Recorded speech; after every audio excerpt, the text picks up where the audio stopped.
ماشاء اللہ لا حول ولا قوة الا باللہ العلی العظیم اعوذ باللہ من الشیطان الرجیم بسم اللہ الرحمن الرحیم الحمد للہ رب العالمین والصلاة والسلام علی جمیع الانبیاء والمرسلین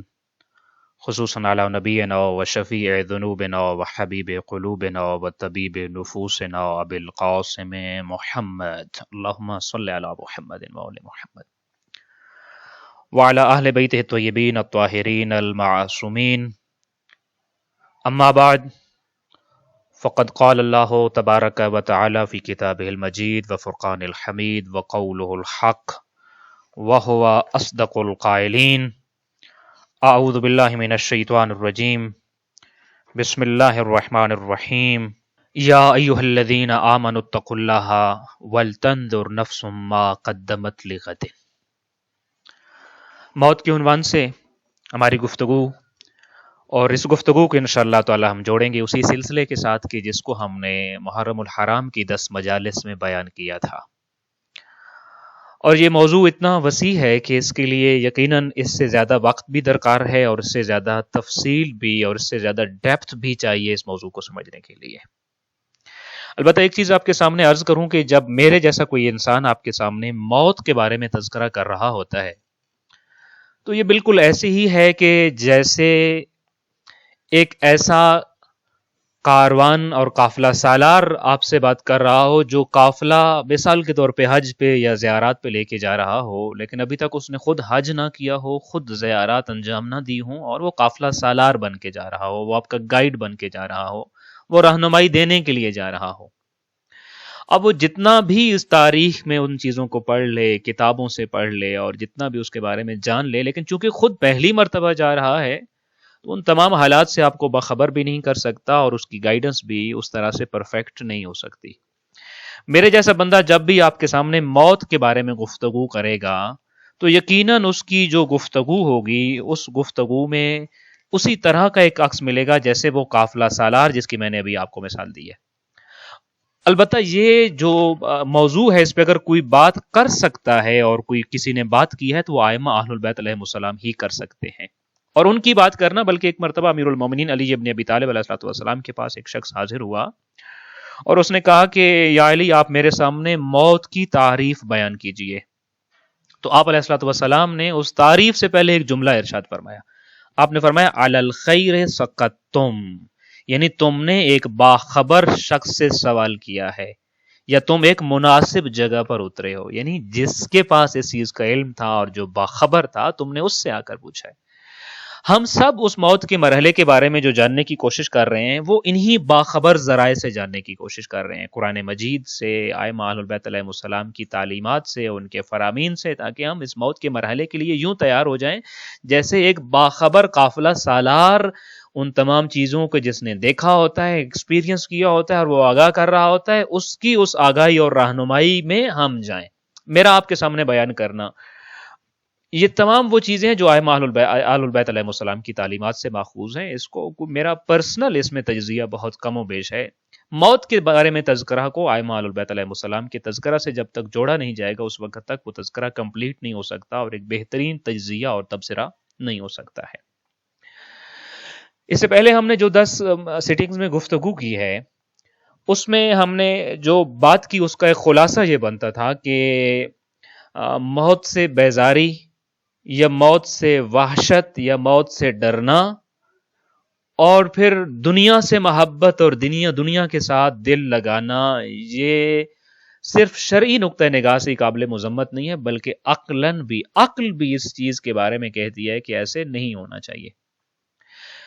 کتاب الوافی جلد 1 میں ایک روایت امیر المومنین علی ابن ابی طالب علیہ الصلوۃ والسلام سے منقول ہے کہ جس میں آپ نے فرمایا کہ اگر دنیا سونا ہو اور آخرت ٹھیکری ہو، یا یوں کہہ لیجیے مٹی کا ایک ڈھیلا ہو یا اینٹ کا ایک ٹکڑا ہو، پتھر ہو، فرض یہ کر لیجیے کہ یہ دنیا جو کچھ اس دنیا میں یہ سونا ہے اور آخرت جو ہے اس کی وہ ایک ٹھیکری ہو، تو آپ فرماتے ہیں تو بھی عاقل ہمیشہ رہنے والی ٹھیکری کو فنا ہونے والے سونے پر ترجیح دے گا۔ یہ گولڈ ہوتا اور آخرت میں جو کچھ مل رہا ہے وہ مٹی ہوتا، تو تب بھی چونکہ معلوم ہے یہ ہمیشہ نہیں رہنا اور اس نے ہمیشہ رہنا ہے، تو عقل مند وہ ہے کہ جو ہمیشہ رہنے والی مٹی اور خاک کو اس سونے اور اس گولڈ پر ترجیح دیتا ہے جو ہمیشہ ساتھ نہیں رہے گا بلکہ فنا ہو جائے گا اور چلا جائے گا اور ختم ہو جائے گا. یہی وہ عقل ہے جو ہمیں یہ کہتی ہے کہ یہاں جو کچھ بھی ہے، جیسا کہ امیر المومنین علی بن ابی طالب علیہ الصلوۃ والسلام نے بھی مثال دی ہے. بلکہ اگر آپ کی خدمت میں امیر المومنین علی بن ابی طالب علیہ الصلوۃ والسلام ہی کا ایک کلام پیش کروں کہ ایک مرتبہ امیر المومنین علی بن ابی طالب علیہ الصلوۃ والسلام سے پوچھا گیا کہ کیف تجدک یا امیر المومنین، یا بعض جگہ پہ ہے کیف اصبحت یا امیر المومنین، کہ امیر المومنین آپ کا کیا حال ہے، یا جس کو ہم کہتے ہیں ہیلو ہاؤ آر یو، آپ کیسے ہیں. اور عربی میں کہتے ہیں کیف اصبحت یا امیر المومنین، یعنی آپ نے صبح کس حالت میں کی ہے، کیسی ہے آج کی یہ صبح، کیسا فیل کر رہے ہیں، کیسے ہیں آپ. امیر المومنین علی بن ابی طالب علیہ السلام کا وہ جواب جو تھا، اس جواب میں پتہ یہ چلتا ہے اور پتہ یہ لگتا ہے کہ آیا یہ زندگی تکلیف دہ ہے، اس زندگی سے بیزار ہونا چاہیے انسان کو، اس زندگی سے اکتا جانا چاہیے، یا اس زندگی سے جو ہے وہ مذمت کے قابل ہے، یا کہ موت اور موت کے بعد کی دنیا بیزاری کے قابل یا اکتا جانے کے قابل یا زیادہ مشکلات والی ہے. جب آپ سے پوچھا گیا کہ امیر المومنین علی بن ابی طالب علیہ السلام آپ نے کیسے صبح کی اور کس حال میں صبح کی، تو آپ نے جواب ارشاد فرمایا کہ کیف یکون حال من یفنا ببقائے. کہنے لگے مجھ سے کیا پوچھتے ہو، خود سوچو کیا حال ہوگا اس شخص کا کہ جس کی زندگی اس کو موت کی طرف لیے جا رہی ہو. وَيُسْقَمُ بِصِحَّتِهِ، اور جس کی صحت بیماری کا پیش خیمہ ہو. وَيُؤْتَى مِن مَأْمَنِهِ، اور جسے اپنی پناہ گاہ سے گرفتار کر لیا جائے اور گرفت میں لے لیا جائے. ناج البلاغہ میں یہ ارشاد موجود، حکمت 115 115. یعنی آپ فرماتے ہیں کہ صبح وہ کیسی صبح ہوگی اس بندے کی، کیسی زندگی ہوگی، کیسی لذت ہوگی اس کی زندگی میں، اور کتنا اس زندگی کو انجوائے کر سکتا ہے وہ شخص جس کی 3 حالتیں ہوں. پہلی بات یہ کہ اس کا آنے والا ہر سانس اس کی زندگی کے اندر سے ایک سانس کو ختم کیے جا رہا ہے. یعنی جتنا ایک دن نیا آتا ہے تو زندگی ایک دن کم ہو جاتی ہے، ایک سانس مزید لیتا ہے تو زندگی کی سانسوں میں سے ایک سانس کم ہو جاتا ہے. جتنا جتنا وقت پاس ہو رہا ہے اتنا اتنا موت کے منہ میں جا رہا ہے وہ شخص. وہ بلکہ علامہ مجلسی نے ایک بڑی خوبصورت داستان اپنی کتاب روح الحیات میں لکھی ہے. وہ کہتے ہیں کہ اگر آپ سمجھنا چاہتے ہیں نا زندگی کیا ہے اور موت کیا ہے، تو وہ ایک مثال دیتے ہیں کہ ایک شخص فار ایگزامپل صحرا میں اکیلا اور تنہا سفر کر رہا ہو، اور کوئی اس دوران میں کوئی بھیڑیا اس پہ حملہ آور ہو جائے، کوئی درندہ اس پہ حملہ آور ہو جائے، کسی قسم کا کوئی وائلڈ اینیمل اس پہ اٹیک کر دے اور وہ اسے بچنے کے لیے بھاگنا شروع کر دے، اور ساتھ ہی آگے جائے اور وہ دیکھے کہ آگے ایک کنواں ہے اور اس کنویں کے اندر اوپر سے ایک بیل ہے، اس کنویں کی دیوار کے اندر سے نکلی ہوئی ہے، تو وہ اس کنویں کے اندر جمپ کر دے تاکہ اس وحشی درندے سے بچا سکے اپنے آپ کو، اور جمپ کر کے وہ جو بیل ہے اس کی شاخوں کے ساتھ لٹک جائے. تو یوں سمجھیے ایسا کسی کے ساتھ ہو رہا ہے. وہ کہتے ہیں کہ ایک ایسا شخص جس نے اس شاخوں کے ساتھ اپنے آپ کو لٹکا لیا ہے، اوپر اب وحشی درندہ ہے، لیکن چونکہ یہ کنویں کی دیوار کے اندر چلا گیا ہے، دیوار کے ساتھ ایک پیدا ہوئی بیل یا ایک پودے کی شاخ کے ساتھ لٹکا ہوا ہے. اب یہ شخص متوجہ ہوتا ہے اور وہ دیکھتا ہے کہ اس دیوار کے اندر سے جو درخت نکلا تھا، جو بیل نکلی تھی، اس کی شاخوں کے ساتھ شہد نما کوئی چیز لگی ہوئی ہے، اور وہ شہد کو چکھتا ہے اور اس کو بڑا خوش ذائقہ اور بہت میٹھا اور بہت شیریں لگتا ہے. اس شہد کو کھانا شروع کر دیتا ہے اور اس کو اتنی لذت آتی ہے کہ اسی دوران وہ متوجہ ہوتا ہے کہ میں تو یہاں پہ ایک وحشی درندے سے بھاگ رہا تھا کہ وہ جو مجھے چیر پھاڑ نہ کھائے، مجھے مار نہ ڈالے، اور اوپر کی طرف دیکھتا ہے تو وہ وحشی درندہ وہ اوپر سے کنویں کے منڈیر سے اس کی طرف دیکھ رہا ہوتا ہے، اور نیچے جب وہ دیکھتا ہے کہ میں تو کنویں کے اندر ایک شاخ کے ساتھ لٹکا ہوا اور میرے ہاتھ کسی بھی لمحے چھوٹ سکتے ہیں، اور نیچے جب وہ دیکھتا ہے تو وہ دیکھتا ہے کہ پانی کی گہرائی میں سانپ ہیں اور بچھو ہیں اور اژدھے ہیں جنہوں نے اپنا منہ کھولا ہوا ہے، جنہوں نے اپنا شکار دیکھا ہوا ہے کہ یہ ہمارا شکار اوپر شاخ کے ساتھ لٹک رہا ہے اور کسی بھی لمحے اس کے ہاتھ چھوٹ جائیں گے اور یہ سیدھا ہمارے منہ میں آگے رہے گا. اوپر وحشی درندہ اگر باہر نکلتا ہے تو اس کا شکار ہو جائے گا یہ، اور اگر نیچے گرتا ہے تو نیچے وہ جو ہیں وہ سانپ بچھو اور اژدھے ہیں کہ جو اس کا انتظار کر رہے ہیں کہ کس لمحے یہ کنویں کی تہہ میں گرتا ہے کہ وہ اس کو اپنا لقمہ بنا لیں. علامہ مجلسی یہاں مثال دیتے ہیں کہ یہاں یہ جو اوپر وحشی درندہ ہے اور نیچے جو اژدھے اور سانپ ہیں، یہ اس کی موت ہے جو اس کا انتظار کر رہی ہے، اور وہ جو شاخ نکلی ہوئی تھی اور اس شاخ کے ساتھ جو وہ لٹک رہا تھا یہ اس کی زندگی کا ٹائم ہے. اتنا مختصر ہوتا ہے جیسے آپ کسی درخت کی شاخ کے ساتھ لٹک جاتے ہیں تو کتنی دیر لگتی ہے انسان کا ہاتھ چھوٹنے کے لیے. انسان کے ہاتھوں کی گرفت فوراً کمزور پڑنے لگ پڑتی ہے اور بالآخر وہ یہ جانتے ہوئے بھی میں نیچے گروں گا اور مر جاؤں گا، لیکن اس کے باوجود اس کے ہاتھ سہارا نہیں دیتے، اس کا بازو اس کو مزید طاقت نہیں دیتے کہ اس کو تھامے رکھے، اور وہ چھوڑ دیتا ہے. لہٰذا یہ شاخ کے ساتھ لٹکنا اس کی زندگی کے دن اور اس کی زندگی کا مختصر دورانیہ کو بیان کر رہے ہیں. اور اس شاخ کے اوپر لگا ہوا وہ جو شہد نما شیرہ تھا اور شہد نما چیز تھی، یہ دنیا کی لذتیں ہیں جو انسان کو اپنے اندر یوں لگن کر لیتی ہیں، مگن کر لیتی ہیں، اور یوں انسان ان کے اندر مصروف ہو جاتا ہے کہ انسان بھول جاتا ہے کہ کنویں کے باہر ایک خونخوار بھیڑیا ہے اور کنویں کے اندر میرا شکار کرنے والے جانور بیٹھے ہوئے ہیں. انسان ان ساری آفتوں اور مصیبتوں کو بھول جاتا ہے. اگر ان مصیبتوں کو دوبارہ ذہن میں رکھے تو امیر المومنین علی بن ابی طالب علیہ السلام کا یہ جملہ ضرور اس کو ذہن میں آئے گا، میں اس زندگی پہ بھلا کیسے مطمئن رہ سکتا ہوں کہ جس کا ہر دن مجھے موت کے قریب کر رہا ہے. جب میں اگر صحت مند ہوتا ہوں تو ہر وقت میری صحت ہی مجھے بیماری کی طرف لے کے جا رہی ہوتی ہے. اور پھر وہ شخص کے جسے اس کی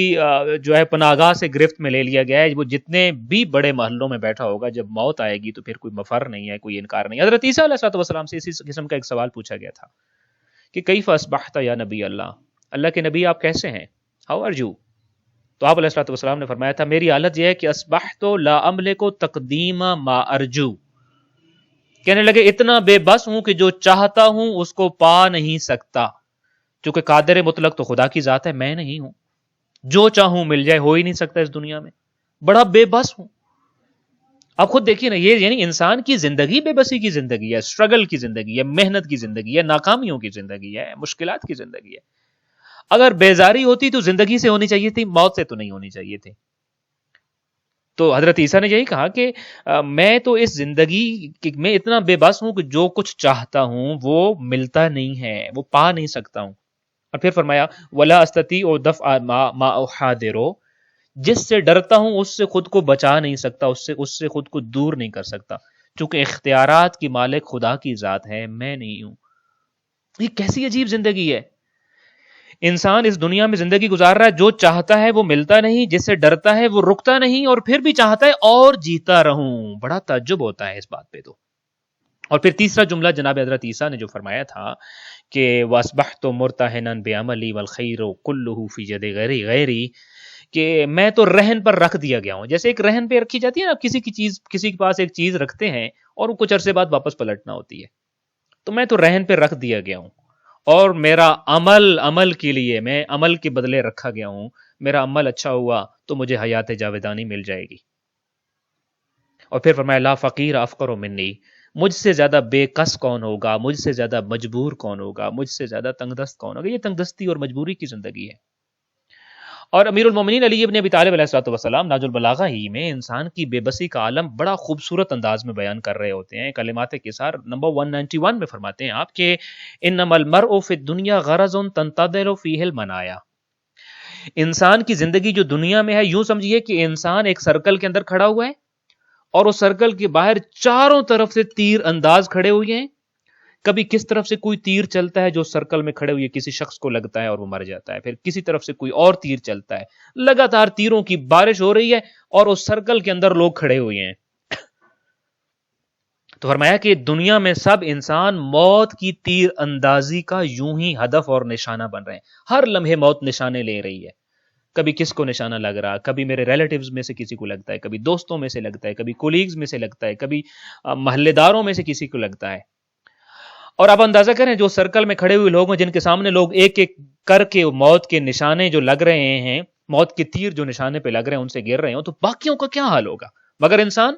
ہمارے سامنے یوں ہی سب کو تیر لگ رہے ہیں، مگر ہم زندگی انجوائے کرنا چاہتے ہیں، بے بس ہیں، مجبور ہیں، اس سب کچھ کے باوجود زندگی اور جینا چاہتے ہیں. اور پھر فرمایا امیر المومنین نے دوسرا جملہ کہ وَنَحْبٌ تُبَادِرُهُ الْمَصَائِبُ، انسان یہاں مصیبت و امتحان اور آزمائش کی جولانگاہ میں ہے. یہ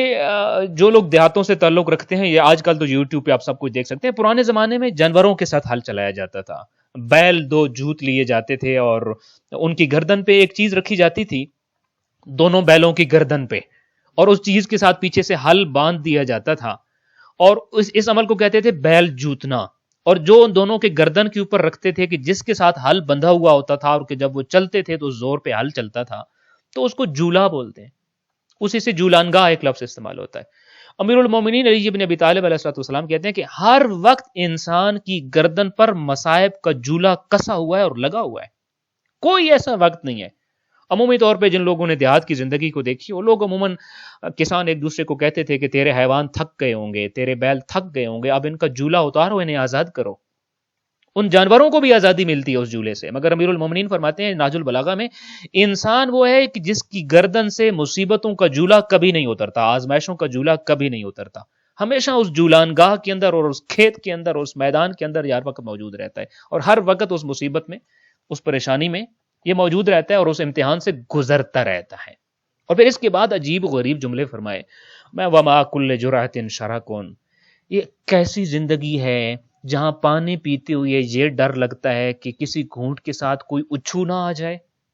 پانی کا کوئی ڈراپ سانس کی نالی میں جو چلا جاتا ہے نا، اس کو اردو میں کہتے ہیں اچھو آنا۔ اب فرماتے ہیں پانی پیتا ہوں تو ڈر لگتا ہے کہ وہ اچھو نہ آ جائے۔ وفی کل اقلۃ غصص، انسان جب لقمہ کھا رہا ہوتا ہے کسی بھی چیز کا تو ڈر لگتا ہے کہ کوئی لقمہ اس کا گلوگیر پھندا نہ بن جائے اور وہی سانس کی نالی میں کوئی ذرہ اس کھانے کا چلا نہ جائے کہ وہیں اس کی موت کا سبب بن جائے گا۔ یعنی نہ پانی اطمینان سے پی سکتا ہے، نہ کھانا اطمینان سے کھا سکتا ہے، اور اس کے بعد دو جملے تو اور زیادہ پیارے ہیں، فرمایا وَلَا يَنَالُ الْعَبْدُ نِعْمَةً إِلَّا بِفِرَاقٍ أُخْرَى، جہاں بندے کو ایک نعمت اس وقت تک ملتی نہیں جب تک دوسری نعمت اس سے جدا نہ ہو جائے۔ خود دیکھیے نا انسان کیا کرتا ہے زندگی میں، کتنی ہی نعمتیں ہیں جو جدا ہو رہی ہیں۔ میں یہ وہ جہاں کہ جہاں ایک نعمت اس وقت تک نہیں انسان پا سکتا جب تک کہ دوسری نعمت اس سے جدا نہ ہو جائے۔ اور پھر اس کے بعد فرمایا وَلَا يَسْتَقْبِلُ يَوْمًا مِنْ عُمُرِهِ إِلَّا بِفِرَاقٍ آخَرٍ مِنْ أَجَلِهِ، اس کی عمر کا ایک دن آتا ہی نہیں جب تک کہ ایک دن اس کی عمر سے کم نہ ہو جائے، یعنی اس کی عمر سے ایک دن کم ہوتا ہے تو دوسرا دن تب اس کی زندگی میں انٹری مارتا ہے۔ جس کے پانی کے ساتھ موت کا خطرہ، جس کے کھانے کے ایک لقمے کے ساتھ موت کا خطرہ، جس کو ایک نعمت تب تک نہیں ملتی جب تک کہ دوسری نعمت چھن نہ جائے، جس کی عمر کا ایک اگلا دن تب تک آتا نہیں جب تک ایک دن کم نہ ہو جائے، اور جس کی گردن پہ مصیبتوں کا ہر وقت جولا کسا ہوا ہو اور ہر وقت موت اس معاشرے پہ تیر برسا رہی ہو جس معاشرے کے اندر وہ موجود ہے، اور کسی بھی لمحے وہ تیر اس کو لگ سکتا ہو۔ اب ذرا خود اندازہ لگائیے، یہاں زندگی الجھن ہے یا موت الجھن ہے؟ یہاں اس عالم میں زندگی بسر کرنا بیزاری ہے یا موت بیزاری ہے؟ کیا اس زندگی کے ساتھ پیار ہوگا انسان کو یا اس کے بعد آنے والی ابدی زندگی کے ساتھ پیار ہوگا؟ اسی چیز کی طرف ائمہ اہل البیت علیہم السلام نے متوجہ کیا، اور انشاءاللہ تعالی اس سیشن میں ہم اسی چیز کی طرف آپ کو لے جانا چاہتے ہیں اور اسی چیز کو ڈسکس کرنا چاہتے ہیں کہ ایک موت وہ ہے جو سرور کی موت ہے، جو اطمینان کی موت ہے، جو خوشی کی موت ہے۔ کربلا میں امام حسین علیہ السلام اب اسی طرح کا موت کا ایک منظر اپنے ماننے والوں کے سامنے اور شہداء کربلا کے سامنے پیش کرتے ہیں، اور اس بات کو امام زین العابدین علیہ السلام بیان کرتے ہیں کہ کربلا کے میدان کربلا میں میرے بابا نے، جب سب لوگ کربلا کے میدان میں جا رہے تھے اور جنگ زوروں کے اوپر تھی اور جو لمحہ آتا تھا اس میں جنگ اور زیادہ شدید ہوتی جا رہی تھی، تو میرے بابا نے اپنے عظیم صحابہ کے سامنے ایک خطبہ دیا اور ان کو خطاب کرتے ہوئے موت کے بارے میں گفتگو کی۔ امام زین العابدین علیہ السلام فرماتے ہیں کہ میرے بابا نے کہا صبرن یا بنی الکرام فمل موت الا کنترتن، اے شریف زادو، اے شریف لوگوں کی شریف اولاد، صبر سے کام لو، اس لیے کہ تمہارے سامنے زیادہ سے زیادہ دشمن جس چیز کو لا سکتا ہے وہ موت ہے، موت سے زیادہ وہ تمہارے ساتھ کچھ بھی نہیں کر سکتے۔ اور پھر موت کے بارے میں آپ نے جو ارشاد فرمائے فَمَا الْمَوْتِ إِلَّا كَنْتَرَةً تَعْبُرُ بِكُمْ عَنِ الْبُؤْسِ وَالضَّرَّاءِ إِلَى الْجَنَانِ الْوَاسِعَةِ، موت تمہارے لیے کیا ہے؟ موت تمہارے لیے ایک پل کی طرح ہے، ایک پل ہے جس کو آپ نے ایک برج ہے، اس برج کو آپ نے کراس کرنا ہے۔ برج کی اس طرف کیا ہے اور اس طرف کیا ہے، اس کو سید الشہداء کی زبان سے سنیے۔ سید الشہداء فرما رہے ہیں کہ جب آپ اس برج کو کراس کر کے اور پل کو کراس کر کے دوسری طرف چلے جاؤ گے تو تم پھر کیا ہوئے؟ گویا رنج و الم سے، غموں سے، پریشانیوں سے، تکلیفوں سے، الجھنوں سے گزر کر ایک وسیع بہشت اور ایک جاویدانی نعمتوں اور ہمیشہ ہمیشہ کے لیے جو سہولتیں دی گئی ہیں اس نعمتوں تک جا پہنچو گے تم. یعنی یہاں سے اس طرف جانا، موت بیچ میں ایک برج ہے، موت سے پہلے کی زندگی مشکلات، تکلیفیں، رنج، غم، درد، الجھن، تکلیف، اور اس طرف کیا ہے؟ ہمیشہ ہمیشہ کی نعمتیں، سکون ہی سکون، اطمینان ہی اطمینان. تو سید الشہداء اپنے اصحاب کے سامنے پکچرائز کر رہے ہیں کہ تم جس میدان میں کھڑے ہو ذرا اس میدان میں خود فیصلہ کرو. موت تمہارے لیے سوائے آسانی کے اور کچھ نہیں لا سکتی. اور آخری جملہ بڑا خوبصورت تھا، فَأَيُّكُمْ يَكْرَهُ أَن يَنْتَقِلَ مِنْ سِجْنٍ إِلَى قَصْرٍ. آپ نے پوچھا تم میں سے کون ایسا شخص ہے جو اس بات پر راضی نہ ہو کہ زندان کی کال کوٹڑی سے نکل کر آراستہ و پیراستہ محل میں منتقل ہو جائے. موت سے گزر جانا یعنی زندگی کی اس کال کوٹڑی، اور یہ جو موت سے بھی خطرناک کال کوٹڑی ہے جس زندگی کی میں نے ابھی کچھ چیزیں آپ کے سامنے امیر المومنین اور حضرت عیسیٰ کی زبانی بیان کی ہیں، اس مصیبتوں سے نکل کر جب جہاں انسان جا رہا ہے وہاں محل ہیں، آراستہ و پیراستہ محل ہیں، اس محل کی طرف جانا ہے. چونکہ کربلا والوں نے اپنے آپ کو اس محل کے لیے تیار کر لیا تھا، اسی لیے ہم دیکھتے ہیں کہ جب امام حسین علیہ الصلوۃ والسلام نے شب عاشور کو شہداء کو ان کے مقام دکھائے اور ان کی شہادت کا جگہ دکھائی، تو صبح عاشور ایک صحابی ہیں جناب بریر، وہ کسی صحابی سے ایک مزاحیہ سی بات کرتے ہیں اور مسکرا رہے ہوتے ہیں. تو دوسرے صحابی نے ان کو اس چیز کی طرف متوجہ کیا کہ کیا آج کا دن بھی مزاح کرنے کا ہے؟ کیا آج کا دن بھی مسکرانے کا ہے؟ مقتل کی کتابیں اٹھا کے دیکھیے جناب بریر نے جو جواب دیا، اور وہ خدا کی قسم سے وہ شروع ہوتا ہے. وہ کہنے لگے کہ تم جانتے ہو بخدا کہ میرا یہ مزاج ہی نہیں ہے، میں نے ساری زندگی میں ایک سیریس قسم کا آدمی ہوں، میں نے کبھی کسی کے ساتھ مزاح نہیں کیا تھا، مزاح میری نیچر میں نہیں ہے. لیکن آج صبح عاشور چونکہ ہم کامیابی کے بالکل اس کنارے تک پہنچ چکے ہیں کہ بس ایک لمحے کے بعد ہم اپنی کامیاب منزل تک پہنچ جائیں گے، تو اپنی کامیابی کا اتنا یقین ہو چکا ہے کہ اب اس دنیا کے غموں سے آزاد ہو کر اپنی خلاف طبیعت اس خوشی کو اور اس اپنی کامیابی کی فیلنگ کو روک نہیں سکا ہوں میں. یہ وہ جو موت کی بعد کی زندگی اور موت کی پہلے کی زندگی کو کہ کمپیریزن کو دیکھ لے تو اس کے لیے موت بہت آسان ہوتی ہے. موت کو وہ ایزی محسوس کرتا ہے، اس لیے کہ موت کے بعد خود حضرت حمزہ کے بارے میں ملتا ہے کہ جناب حمزہ، اور یہ چیز جو ہے وہ مولانا رومی نے اپنی کتاب مثنوی میں لکھی ہے اور بڑی خوبصورت داستان کے طور پہ انہوں نے اس کو اور ایک قصے کے طور پہ لکھا ہے کہ جناب حمزہ جو ہے وہ آپ جانتے ہوں گے جناب حمزہ اس زمانے میں، چونکہ جناب حمزہ حضرت علی ابن ابی طالب علیہ الصلوۃ والسلام سے ایج میں کافی بڑے تھے. اگر آپ عرب معاشرے سے پوچھیں کہ امیر المومنین علی ابن ابی طالب علیہ الصلوۃ والسلام سے پہلے اشجاع العرب کون تھا اور عرب کا شیر کون تھا، تو ہر کوئی آپ کو حمزہ کے بارے میں، جناب حمزہ ابن عبد المطلب کے بارے میں متوجہ کرے گا. تو جناب حمزہ بہت دلیر اور بہت شجاع تھے، اور اپنے جوانی کے زمانے میں میدان جنگ میں جب وہ جاتے تھے تو زرہ پہن کر جاتے تھے، اور زرہ پہن کے دشمن کے مقابلے میں جانے کا مقصد یہ ہوتا ہے کہ انسان دشمن کے نیزوں سے، تیروں سے، تلواروں سے اور ان کے جتنا بھی اسلحہ ہے اس سے اپنے آپ کو محفوظ رکھ سکے. یہ جوانی کے ایام ہے جب ابھی تک اسلام نہیں آیا تھا، اور جب اسلام آ گیا یعنی یہ راؤنڈ اباؤٹ حضرت حمزہ کی جو عمر مبارک تھی اس کا تقریباً یہ 40 کے اوپر نیچے ان کی ایج تھی جب اسلام ظاہری طور پر آیا ہے. تو اسلام آنے کے بعد جب انہوں نے دعوت اسلام کو قبول کر لیا تو اس طریقے کو انہوں نے بدل دیا. اسلام آنے سے پہلے جتنی جنگوں، جتنے مارکوں میں انہوں نے شرکت کی ہمیشہ زرہ پہن کر جاتے تھے، لیکن اسلام قبول کرنے کے بعد جس بھی مارکے اور جس بھی جنگ میں گئے اور کفار اور مشرکین کے سامنے کسی بھی مارکے کے اندر گئے ہیں تو کبھی بھی زرہ زیب تن نہیں کی تھی. تو لوگوں نے ان سے کہا کہ جب آپ جوان تھے اور جوانی کے عین شباب پر اور جوانی کی بڑی منزلوں پر تھے اور آپ کے اندر طاقت بھی زیادہ تھی، قدرت بھی زیادہ تھی، تو اس وقت آپ زرہ پہن کر جنگ کیا کرتے تھے. اب جب کہ آپ کسی حد تک اس جوانی کی منزل سے آگے آ چکے ہیں، 40s میں آ چکے ہوئے ہیں اور 50s میں آ چکے ہوئے ہیں، کسی حد تک آپ کمزور ہو چکے ہیں، کسی حد تک آپ بڑھاپا آپ کے اوپر آ رہا ہے، تو اب دشمن کا ذرہ کے بغیر سامنا کرتے ہوتے ہیں اور ذرہ کے بغیر دشمن کے مقابلے میں چلے جاتے ہوتے ہیں۔ جوانی میں ذرہ پہننا اور قدرے کمزور ہو جانے اور قدرے بڑھاپا آ جانے کے بعد ذرا نہ پہننا، یہ بات سمجھ نہیں آتی۔ اور کتب میں ملتا ہے کہ بعض لوگوں نے تو ان سے یہ کہا کہ وَلَا تُلْقُوا بِأَيْدِيكُمْ إِلَى التَّهْلُكَةِ، کہ آپ اتنے شجاعانہ انداز میں خطرات کا سامنا نہ کیا کریں اور اپنے آپ کو ہلاکت میں کیوں ڈالتے ہوتے ہیں، جبکہ قرآن مجید خود کہہ رہا ہے وَلَا تُلْقُوا بِأَيْدِيكُمْ إِلَى التَّهْلُكَةِ، کہ اپنے آپ کو ہلاکت میں مت ڈالو، اپنا سیف سائڈ رکھو۔ تو آپ اپنی سیف سائڈ کیوں نہیں رکھتے ہیں؟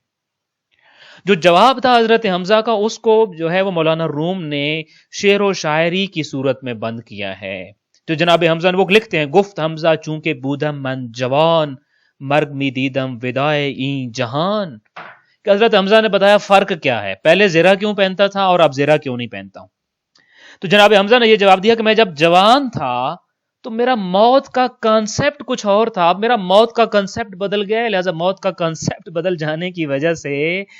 اب میرے اندر یہ دیدہ دلیری اور شجاعت کا ایک الگ چیپٹر کھل گیا ہے۔ میں جب جوان تھا تو موت کو اس دنیا سے جدائی تصور کرتا تھا، مرگ می دیدم ودائے این جہان، میں موت کو دیکھتا تھا کہ جب مر گیا تو اس جہان سے الوداع کر جاؤں گا اور اس جہان سے جدا ہو جاؤں گا اور ختم ہو جاؤں گا۔ تو لہذا جس شخص کا یہ کنسیپٹ ہو کہ میں مر کے اس جہاں کو الوداع کر جاؤں گا اور اس دنیا سے جدا ہو جاؤں گا، تو حضرت حمزہ کہتے ہیں کہ کون شخص ہے جو اس موت کی طرف رضا اور رغبت سے اور خوشی خوشی کے ساتھ جاتا، اور کون ہے جو سانپ کی کچھار میں، سانپ کی بل میں اپنا ہاتھ ڈالتا ہو اور سانپ کا مقابلہ کرتا ہو۔ یہ اس زمانے کا حال تھا جب میں جوان تھا، لیکن جب اسلام کی نورانی کرن حضرت محمد مصطفیٰ صلی اللہ علیہ وآلہ وسلم کے توسط سے جب میرے دل میں اس نے نور پیدا کیا اور روشنی پیدا کی ہے، تو اب میری موت کا کنسیپٹ بدل گیا ہے، میرا موت کا کنسیپٹ بدل گیا ہے۔ میں اس فانی دنیا میں اب پریشان نہیں ہوں کہ میں کہیں موت کے منہ میں نہ چلا جاؤں، بلکہ انہوں نے کہا کہ یہ جو تم مجھے آیا سناتے ہو کہ وَلَا تُلْقُوا بِأَيْدِيكُمْ إِلَى التَّهْلُكَةِ، کہ وَلَا تُلْقُوا مت ڈالو،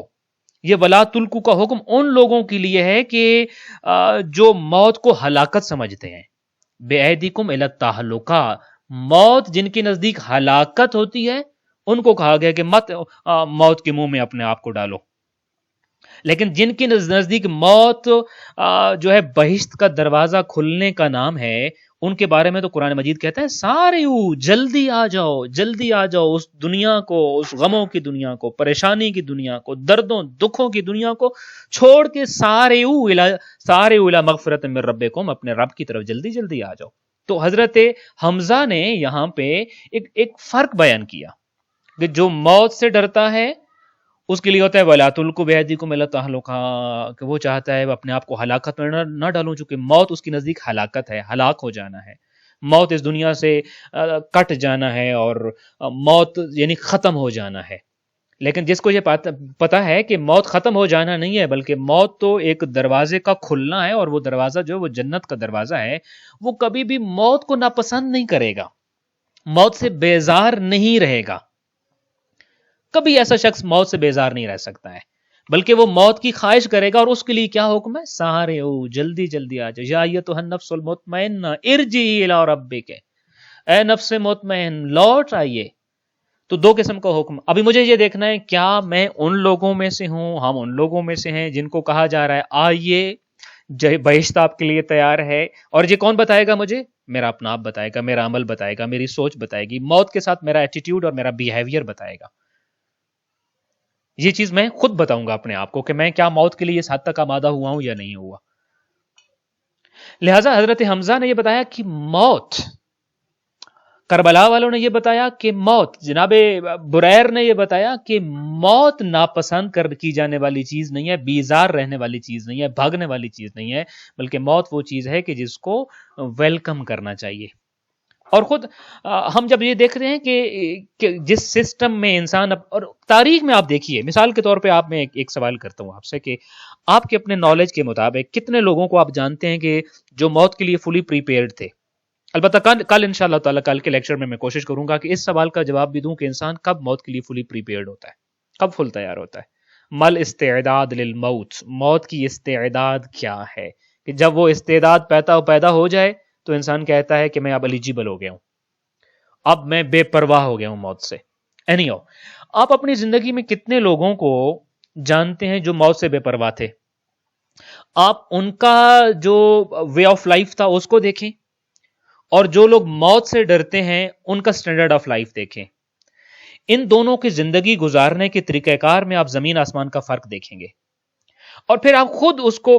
جو ہے وہ گریڈز دیجئے کہ کس کے گریڈز آپ کو بہتر لگتے ہیں اور آپ کس کے جیسا جینا چاہتے ہیں زندگی کو۔ کیا اس کی طرح کے جو اپنی موت سے بے پرواہ، اور موت سے بے پرواہ وہی ہوتا ہے جو اپنی موت کے لیے تیار اور آمادہ ہو جاتا ہے، تو کیا اس کی طرح جو اپنی موت سے بے پرواہ ہو گیا ہے؟ چونکہ اس نے اپنے آپ کو اپنی موت کی تیاری کر لی ہے۔ سو موت کی تیاری، جس کی موت کی تیاری ہو جاتی ہے اس کی زندگی اور ہے، اور جو موت سے فرار کر رہا ہے اس کی زندگی اور ہے۔ کس سینس میں مثال بتاتا ہوں آپ کو۔ آپ ان کی مادی زندگی دیکھ لیں، آپ ان کی دنیاوی زندگی دیکھ لیں، آپ ان کی اخلاقی زندگی دیکھ لیں، آپ ان کی معنوی زندگی دیکھ لیں، آپ ان کی عائلی اور خاندانی زندگی دیکھ لیں، آپ ان کا لوگوں کے ساتھ برتاؤ دیکھ لیں، آپ ان کی زندگی کی کوئی معاملات دیکھ لیں، آپ کو فرق نظر آ جائے گا کہ جو شخص موت کے لیے تیار ہو گیا اس کی تربیت کتنی ہو چکی ہے۔ موت ایک تربیتی چیپٹر ہے، ایک سبق ہے جو تربیت فراہم کرتا ہے۔ چونکہ انسان جب موت کو یاد کرتا ہے تو اس طرح اپنی تربیت کر رہا ہوتا ہے کہ مجھے ایک انسان کامل بننے کے لیے کیا کرنا پڑے گا۔ سو موت وہ چیپٹر ہے جو انسان کو انسان کامل بناتا ہے۔ امام صادق علیہ الصلوۃ والسلام فرماتے ہیں کہ اگر آپ جاننا چاہتے ہو کہ موت کیا کرتی ہے تو موت کو یاد کرو۔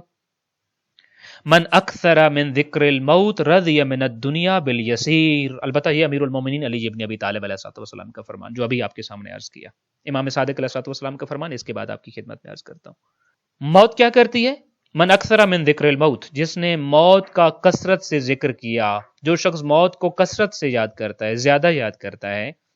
رضی من الدنیا بالیسیر، موت کیا تربیت کرتی ہے، کیا ٹریننگ کرتی ہے اس کی؟ صرف ایک چیپٹر یہاں بیان کیا جا رہا ہے امیر المومنین علی ابن ابی طالب علیہ الصلوۃ والسلام کی اس کلام کی روشنی میں۔ آپ نے فرمایا کہ رضی من الدنیا بالیسیر، یہ صرف اور صرف جو ہے نا آپ کی اکانومی کو ڈسکس کر رہا ہے۔ اقتصادی پہلو کیا ہے؟ موت کا اقتصادی پہلو، موت کے مختلف پہلو ہیں۔ جو موت کے لیے تیار ہو جاتا ہے اس کی زندگی کا اقتصادی پہلو دوسرے لوگوں کی اقتصادی پہلو سے زیادہ اچھا ہو جاتا ہے، اور وہ کیا ہوتا ہے؟ رضی من الدنیا بالیسیر، وہ ضروریات دنیا کی تھوڑی سی چیز پر بھی راضی ہو جاتا ہے، تھوڑی سی انکم کو بھی اس کو کافی ہو جاتی ہے، تھوڑی سی زندگی کی سہولیات بھی اس کو کافی ہو جاتی ہیں، بہت ہو جاتی ہیں، تھوڑے پر بھی اپنا گزارا اچھا کر لیتا ہے۔ یعنی کیا مطلب؟ تھوڑی چیزوں پر اچھا گزارا کرنا، تھوڑی چیزوں کا میرے لیے کافی ہو جانا، اس چیز کا تعلق چیزوں کی کوانٹیٹی سے نہیں ہے بلکہ میری مینٹیلٹی سے ہے۔ اور یہ بات کون بتا رہے ہیں؟ امیر المومنین علی ابن ابی طالب علیہ الصلوۃ والسلام بتا رہے ہیں۔ سو موت میری اور آپ کی ٹریننگ کرتی ہے in every sphere of life, زندگی کے ہر شعبے میں، زندگی کے ہر پہلو میں میری اور آپ کی تربیت، جہاں بھی آپ دیکھتے ہیں تربیت کی کمی ہے، زندگی کے اس پہلو کو آپ موت سے جوڑ دیجئے، موت سے جوڑ دیجئے۔ آپ جو ہی آپ اس کو موت سے جوڑ کے دیکھیں گے آپ کا پوائنٹ آف ویو بدل جائے گا، اور آپ دیکھیں گے کہ آپ تربیت لیتے جا رہے ہیں۔ سو من اکثر من ذکر الموت، موت کا کثرت سے یاد کرنا، موت کو کثرت سے یاد دہانی کرنا اس کی، اور اس کو بار بار یہ ذہن میں لاتے رہنا کہ میں نے اس دنیا فانی کو چھوڑ کے چلے جانا ہے، آپ کو ایک پرفیکٹ انسان بناتا ہے۔ آپ پرفیکشن کی طرف جا رہے ہوتے ہیں۔ قبرستان جائیے، مردوں کو کی قبور کی زیارت کیجئے، اپنی قبر کو سوچئے، اپنا کفن تیار کیجئے، اپنی موت کی تیاری کیجئے، اپنی موت کو یاد کیجئے، تو آپ کیا کریں گے؟ آپ کا اقتصادی پہلو کا ایک پہلو البتہ یہاں بیان کیا جا رہا ہے، دیگر پہلو امام صادق علیہ الصلوۃ والسلام کی اس حدیث کے اندر آپ کے سامنے بیان کرتا ہوں۔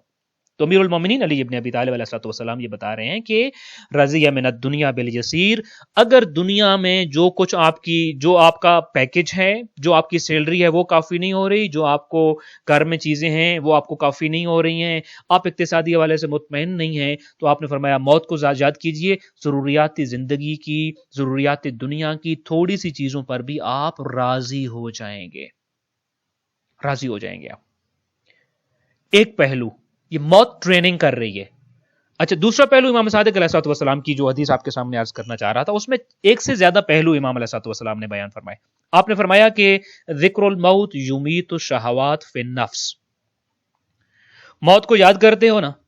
تو ٹریننگ لینا چاہتا ہوں، موت کو یاد کیجیے. کیوں؟ تاکہ اپنی تربیت کی جا سکے، تربیت ذات کی جا سکے، خود سازی کی جا سکے، اپنے آپ کو بہتر بنایا جا سکے. اپنی بہتری، اپنی ترقی کے لیے، اپنی اچھائی کے لیے موت کو یاد کیا ہے تو کیا ہوگا؟ یمیت الشہوات فی النفس.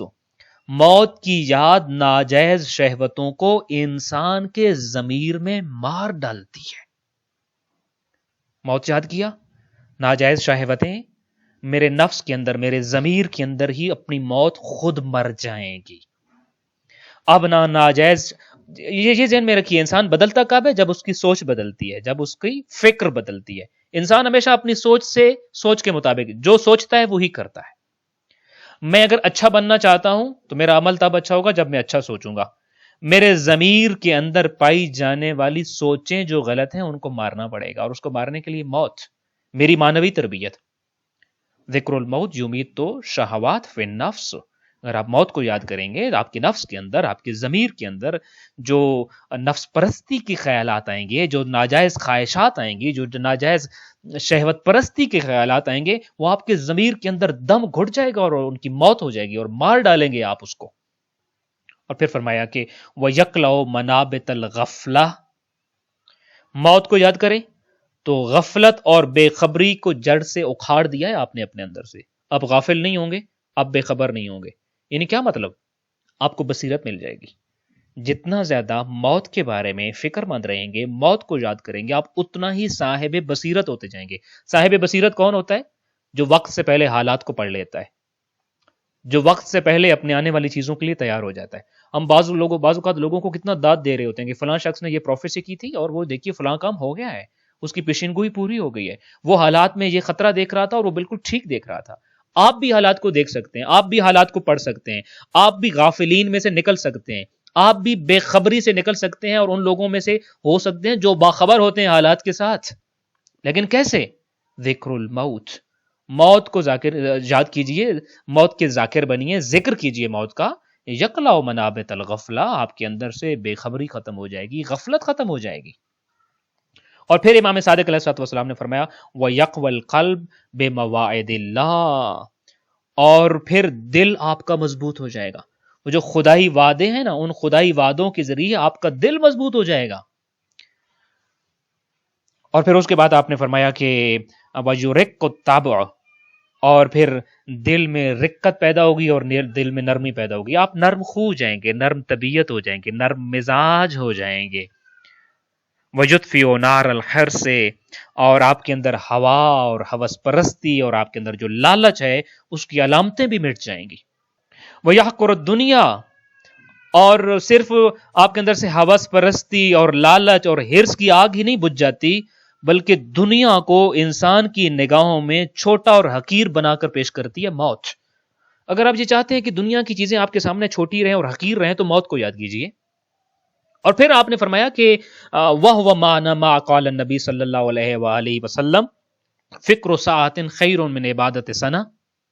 یہی وہ چیز ہے کہ جس کے بارے میں نبی کریم صلی اللہ علیہ وآلہ وسلم نے یہ فرمایا تھا کہ ایک لمحے کی یا ایک ساعت، ایک گھنٹے کی سوچ بیچار انسان کی ایک سال کی عبادت سے افضل ہے. تو آپ نے فرمایا کہ وہ کون سی سوچ ہے کہ جس سوچ کی وجہ سے انسان کو ایک سال کی عبادت سے بھی زیادہ ثواب ملتا ہے. وہ سوچ ہے کہ جس سے انسان ایک سال کی عبادت سے بھی زیادہ ماجور ہوتا ہے. کب؟ جب انسان اپنی موت کو یاد رکھتا ہے. موت ایک ٹریننگ سیشن ہے. موت کے ذریعے ہم نے اپنا ٹریننگ لینا ہے. اور پھر اس ٹریننگ کو جس نے لے لیا، عجیب بات جی کہ اس کو خوشخبری اسی جہان میں مل جائے گی، اسی جہان کے اندر مل جاتی ہے. جی اس لیے میں آپ کے سامنے بیان یہ کر رہا ہوں کہ موت کا چہرہ بھیانک نہیں ہے، زندگی کا چہرہ بھیانک ہے. موت بیزاری والی چیز نہیں ہے، یہ زندگی بیزار کر دینے والی، تھکا دینے والی، غموں سے چور چور کر دینے والی چیز ہے. اس زندگی سے ڈرنا چاہیے، موت سے نہیں ڈرنا چاہیے. اگر انسان نے ذکر الموت کیا اور موت کو یاد کر کے اپنے حفظ ما تقدم کیا اور اپنی ٹریننگ کر لی ہو. ابو بصیر کہتے ہیں کہ میں امام جعفر صادق علیہ الصلوۃ والسلام کی خدمت میں حاضر ہوا اور میں نے ان سے یہ آیت کا معنی پوچھا کہ جس میں حکم خدا ہوتا ہے کہ فلولا اذا بلغت الحلقوم وانتم حينئذ تنظرون ونحن اقرب اليه منكم ولكن لا تبصرون فلولا ان كنتم غير مدينين ترجعونها ان كنتم صادقين. ان آیات کے بارے میں ابو بصیر کہتے ہیں میں نے امام صادق علیہ الصلوۃ والسلام سے ان آیات کا مطلب پوچھا کہ اس کا مطلب کیا ہے کہ جب یہ جان حلق تک پہنچی ہوئی ہوگی تو تم اس وقت دیکھ رہے ہوگے کہ تمہارے قریب ہم سے زیادہ اور کوئی نہیں ہوگا. تو اس کا کیا مطلب ہے؟ اس عالم میں کیا ہو رہا ہوتا ہے؟ موت سے بیزاری نہیں، موت سے محبت، اس لیے کہ موت کا اگلا جہاں انسان کی انتظار میں ہے. تو امام صادق علیہ الصلوۃ والسلام فرماتے ہیں کہ انہا اذا بلغت الحلقوم ثم ارا منزلہ من الجنہ، کہ جب انسان اور خاص طور پہ مومن کی روح اس کے گلے تک پہنچ جاتی ہے، روح ابھی گلے تک پہنچی ہے، جسم سے پرواز نہیں کیا، جسم سے نکلی نہیں ہے، ابھی اس کے اندر زندگی باقی ہے، ابھی تک اس کی زندگی مکمل ختم نہیں ہوئی. تو امام فرماتے ہیں کہ یہ جو ہے کہ جب حلقوم تک اور حلق تک موت پہنچ جاتی، روح پہنچ جاتی ہے، ثم ارا منزلہ من الجنہ، تو اسے بہشت میں، جنت میں اس کی جو منزل اور محل اور مقام ہوتا ہے وہ دکھایا جاتا ہے. مومن کی روح جب گلے تک پہنچتی ہے تو کیا دکھایا جاتا ہے؟ ابو بصیر پوچھ رہے ہیں. امام صادق علیہ السلام فرماتے ہیں کہ ابھی سانس آ رہی، روح رکی ہوئی ہے، پرواز نہیں کیا، موت واقع نہیں ہوئی، زندگی چل رہی ہے ابھی زندہ، لیکن اس حالت میں ہی اس کو اس جہاں کے اندر، اس کا جنت کے اندر جو محل ہے اور جو مقام ہے وہ دکھا دیا جاتا ہے. جب وہ اپنے محل کو دیکھتا ہے فَيَقُولُ رُدُّونِي إِلَى الدُّنْيَا حَتَّى أُخْبِرَ أَهْلِي بِمَا أَرَى. اس منزل پہ جب وہ پہنچتا ہے نا تو وہ فرشتوں سے ایک ریکویسٹ کرتا ہے، اسے دیکھتے ہی اپنے اس محل کو دیکھتے ہوئے، اپنے مقام کو دیکھتے ہوئے جوش میں آ جاتا ہے اور پھر کہتا ہے کہ مجھے دنیا میں واپس لے جاؤ تاکہ میں جو کچھ دیکھ رہا ہوں میں اپنے فیملی ممبرز کو بتاؤں گا، اپنے گھر والوں کو بتاؤں گا، اپنے اہل و عیال کو بتاؤں گا، اپنے کنبے کو بتاؤں گا کہ میرے لیے آخرت میں کیا تیار کیا گیا ہے ابھی زندہ. رشتہ دار پاس بیٹھے ہوئی ہیں، اس کا روح نکل رہا ہے، لیکن وہ دوسری طرف کو دیکھ رہا ہے، رشتہ دار نہیں دیکھ پا رہے کہ اس کے پاس کیا ہو رہا ہے، اور وہ جنت میں اپنا مال دیکھ کر فرشتوں سے ہم کلام ہو رہا ہے اور ان سے کہہ رہا ہے کہ مجھے میری روح کو میرے جسم میں اتنی دیر کے لیے پلٹا دو کہ اپنے گھر والوں کو باخبر کرتا چلا جاؤں کہ پریشان نہیں ہونا، جنت میں میرے لیے کیا کچھ آمادہ ہے. جب یہ ریکویسٹ کر رہا ہوتا ہے جوش میں آ کر تو فرشتے اس کو کہہ رہے ہوتے ہیں فَيُقَالُ لَهُ، اس کو جواب ملتا ہے لَيْسَ إِلَىٰ ذَلِكَ مِن سَبِيلٍ، کہ اب ایسا نہیں ہو سکتا ہے اور اب واپسی کے تمام راستے بند ہو چکے ہیں، اگرچہ آپ جنت میں جا رہے ہو مگر واپسی کے راستے آپ کے لیے بھی مسدود اور بند ہو چکے ہوئی ہیں. تو یہ وہ موت ہے. موت کے ساتھ انسان جو ہے وہ اپنی ابدی زندگی کی طرف جا رہا ہوتا ہے اور اس چیز کی طرف جا رہا ہوتا ہے کہ جہاں اسے ریلیکس ہونا ہے، جہاں اس کو جا کے سکون اور اطمینان ملنا ہے. ایک چیز کا البتہ فرق ہے، جس نے موت سے اپنی ٹریننگ لے لی، جس نے موت سے اپنی تربیت کر لی، جو ہمیشہ موت کو اپنے لیے باعث تربیت سمجھتا رہا اور موت کو یاد کرتا رہا اور ذکر الموت کرتا رہا اور موت کے لیے اپنے آپ کو آمادہ کرتا رہا، یقینی طور پر وہ موت کی استعداد حاصل کر لیتا ہے اور اس کی زندگی کا انداز ہی بدل جاتا ہوتا ہے اور وہ زندگی کو ایک نئے ویژن سے دیکھ رہا ہوتا ہے. وہ اب اپنے جسم پر زرہ پہننا ضروری نہیں سمجھتا، کیونکہ اس کو پتا ہوتا ہے کہ اب میرے لیے وہ جو موت ہے وہ امیر المومنین علی ابن ابی طالب علیہ الصلوۃ والسلام کا فرمان کہ لکل شیء دار، لکل دار باب، ہر گھر کے لیے ایک دروازہ ہوتا ہے، ودار باب الآخرہ، ہر چیز کے لیے ایک دروازہ ہوتا ہے اور وہ جو آخرت کا دروازہ ہے ودار الآخرہ لہو باب، اور وہ کیا ہے؟ موت ہے. آخرت کا جو دروازہ ہے وہ موت ہے. تو جس کو یہ پتا ہے کہ اس دروازے سے گزر کر میں نے اپنی آخرت اور اپنے انجام اور بہشت کی طرف چلے جانا ہے، تو یقینی طور پر پھر وہ اپنے لیے اس دنیا کی پریشانیوں اور الجھنوں اور جہاں تک کہ موت کے ذائقے کو بھی ناپسند نہیں کرتا ہے. یہی چیز ہمیں ائمہ اہل البیت علیہ السلام کے مکتب سے ملتی ہے. اسی چیز کی طرف رہنمائی امیر المومنین علی بن ابی طالب علیہ السلام نے کی ہے. کربلا کے میدان میں یہی چیز ہم نے دیکھا، امام حسین علیہ السلام اپنے اصحاب کو بتا رہے تھے. اس لیے جب ہمیں یہ ساری چیزیں وہ لوگ بتا رہے ہیں جو باخبر تھے اس سے، جو خبر رکھتے تھے اس سے، جن کے پاس اس چیز کا نالج تھا، تو آئیے ہم وہ قافلہ سالار ہیں، اور قافلہ سالار کی انسان ہدایت اور رہنمائی کے مطابق قافلے کے اندر چلتا ہے۔ انہی کی قافلے میں جب ہم چلتے رہیں گے تو انشاءاللہ تعالی موت سے بے پرواہ ہو کر موت کو بھی پسند کریں گے، موت کی بعد کی زندگی کے لیے بھی ولنگ بھی ہوں گے اور خواہشمند بھی ہوں گے کہ کب ہماری زحمتیں تمام ہوں گی، اور اس زندگی میں چلے جائیں گے جس زندگی میں ائمہ اہل البیت علیہم السلام کا ساتھ بھی ہوگا، رہنمائی بھی ہوگی، اور انشاءاللہ تعالی شفاعت بھی ہوگی۔ دعائے خالق کائنات ہمیں اس زندگی میں ائمہ اہل البیت علیہم السلام کے بتلائے ہوئے روشن طریقے اور رستے پر چلنے کی توفیق عطا فرمائے، واجبات پہ عمل کرنے، محرمات پہ سے اجتناب کرنے، آداب اسلامی کا خیال رکھنے کی توفیق عطا فرمائے کہ یہی موت کی استعداد ہے، اور یہی کچھ کرنے کے بعد انسان موت کے لیے اپنے آپ کو آمادہ اور تیار دیکھتا ہے۔ دعائے خالق کائنات ہمارے تمام اعمال کو اپنی بارگاہ میں منظور و مقبول فرمائے، حالت ایمان میں موت نصیب فرمائے، بارہا زیارت قبر حسین اس دنیا میں نصیب فرمائے، اور آخرت میں شفاعت مادر حسین کا حقدار بنائے۔ السلام علیکم ورحمۃ اللہ وبرکاتہ۔